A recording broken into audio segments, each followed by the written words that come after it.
उधर एआईएमआईएम के चीफ और हैदराबाद के सांसद असदुद्दीन ओवैसी ने अयोध्या में राम मंदिर की प्राण प्रतिष्ठा को लेकर भड़काऊ बयान दे दिया है। ओवैसी का यह बयान सोशल मीडिया पर वायरल हो रहा है। इस वीडियो में ओवैसी अपने कौम के नौजवानों को अपनी मिली हमीयत और ताकत को बरकरार रखने और अपनी मस्जिदों को आबाद रखने की अपील कर रहे हैं। ओवैसी कह रहे हैं, नौजवानों मैं तुमसे कह रहा हूं, हमारी मस्जिद हमने गवा दी और वहां क्या किया जा रहा है आप देख रहे हैं। नौजवानों, क्या तुम्हारे दिलों में तकलीफ नहीं होती? वहीं ओवैसी के इस बयान पर विपक्ष के रिएक्शंस भी सामने आने लगे। नौजवानों, मस्जिदों को आबाद रखो।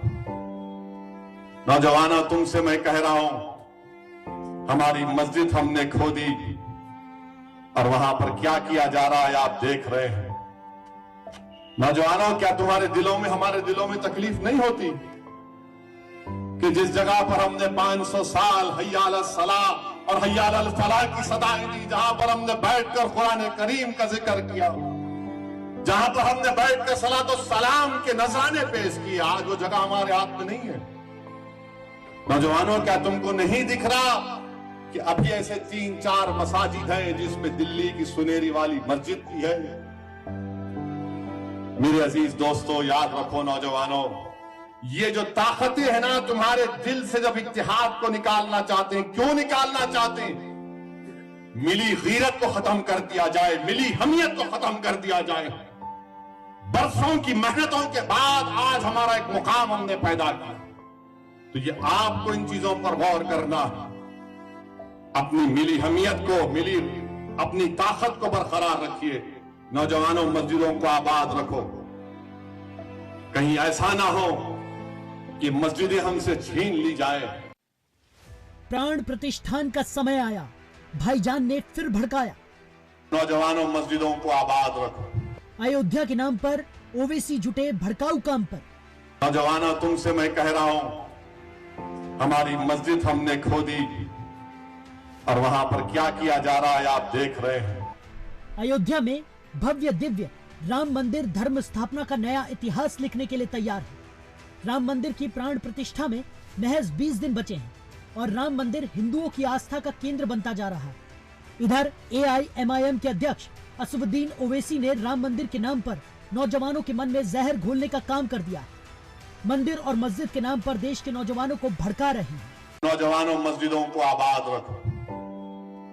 नौजवानों, तुमसे मैं कह रहा हूं, हमारी मस्जिद हमने खो दी और वहां पर क्या किया जा रहा है आप देख रहे हैं। नौजवानों, क्या तुम्हारे दिलों में हमारे दिलों में तकलीफ नहीं होती कि जिस जगह पर हमने 500 साल हय्या अला सलाह और हय्या अल फलाह की सदाएं दी, जहां पर हमने बैठकर कुरान करीम का जिक्र किया, जहां पर हमने बैठकर सलात और सलाम के नजराने पेश किए, आज वो जगह हमारे हाथ में नहीं है। नौजवानों, क्या तुमको नहीं दिख रहा कि अभी ऐसे 3-4 मसाजिद हैं जिसमें दिल्ली की सुनेरी वाली मस्जिद भी है? मेरे अजीज दोस्तों, याद रखो नौजवानों, ये जो ताकतें है ना तुम्हारे दिल से जब इत्तेहाद को निकालना चाहते हैं, क्यों निकालना चाहते हैं? मिली गीरत को खत्म कर दिया जाए, मिली हमियत को खत्म कर दिया जाए। बरसों की मेहनतों के बाद आज हमारा एक मुकाम हमने पैदा किया, तो ये आपको इन चीजों पर गौर करना है। अपनी मिली हमियत को, मिली अपनी ताकत को बरकरार रखिए। नौजवानों, मस्जिदों को आबाद रखो।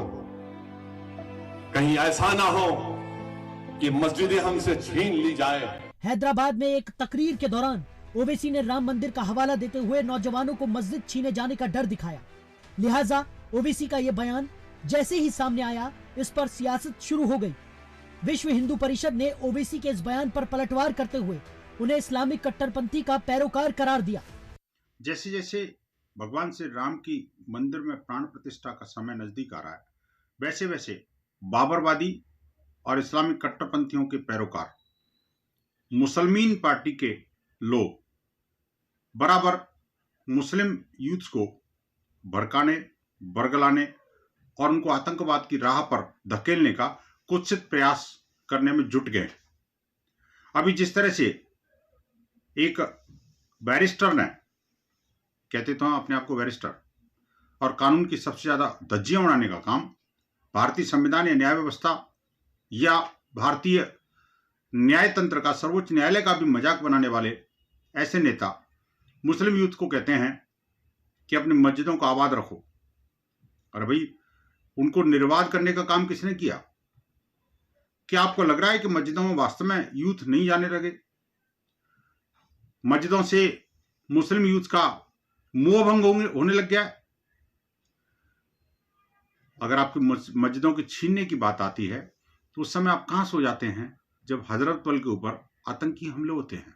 वहीं बीजेपी आईटी सेल के हेड अमित मालवीय ने ओवैसी को जवाब देते हुए उन्हें हैदराबाद की मस्जिद मोहम्मद और मस्जिद हाशमी की याद दिलाई, जिन्हें सचिवालय बनाने के लिए तोड़ा गया था। अमित मालवीय ने एक्स पर लिखा, असदुद्दीन ओवैसी वही कर रहे हैं जो उन्हें सबसे अच्छा लगता है, राम मंदिर के अभिषेक को सांप्रदायिक रंग देना। 2020 में सचिवालय के निर्माण के लिए हैदराबाद में 2 मस्जिदों, मस्जिद मोहम्मदी और मस्जिद हाशमी को ध्वस्त किया गया था, लेकिन हैदराबाद से सांसद ओवैसी ने एक शब्द भी नहीं बोला। ओवैसी को तब मस्जिदों की याद नहीं आई। राम मंदिर पर सियासत का आलम यह है कि कांग्रेस और शिवसेना के नेता भी ओवैसी के इस बयान पर खुद प्रतिक्रिया देने से रुक नहीं पाए। ओवैसी साहब इस तरीके के बयान देते हैं जिससे भारतीय जनता पार्टी को ताकत मिलती है। वो नौजवानों से क्या कह रहे हैं कि वो किस तरीके से मस्जिदों की हिफाजत करेंगे? क्या पुलिस से लड़ेंगे, फौज से लड़ेंगे, सरकार से लड़ेंगे? ये बयान भारतीय जनता पार्टी को मजबूत करने के लिए दिया गया। ये जो उनके मन में जो डर है, लोगों के मन में जो डर पैदा हो रहा है या किया जा रहा है, वो एक राजनीति है। जरूर अयोध्या में राम मंदिर बना है, लेकिन उसका मतलब ये नहीं कि और किसी धार्मिक स्थान के ऊपर कोई जाकर कब्जा करे। गौरतलब है कि इससे पहले ओवैसी मंदिर मस्जिद की आड़ को लेकर कई बार ऐसे भड़काऊ बयान दे चुके हैं, लेकिन अब जब राम मंदिर की प्राण प्रतिष्ठा में महज कुछ दिन ही बचे हैं, उससे ठीक पहले ओवैसी का ये बयान एक नई सियासत को हवा दे रहा है, जिसमें विपक्ष के तमाम दल और नेता अपनी अपनी सियासी रोटियां सेकने में जुटे हैं। वहीं ओवैसी के बयान के बाद कई सवाल भी उठ रहे हैं, जिसमें सबसे बड़ा सवाल यह है कि क्या बदलते ट्रेंड से ओवैसी घबराए हुए हैं? और जब हैदराबाद में सचिवालय बनाने के लिए मस्जिदें तोड़ी गई, तब ओवैसी को मस्जिदों की याद क्यों नहीं आई? क्या मस्जिदों के प्रति उनका प्रेम सियासी नफा नुकसान देखकर उमड़ता है? ब्यूरो रिपोर्ट, जनतंत्र टीवी।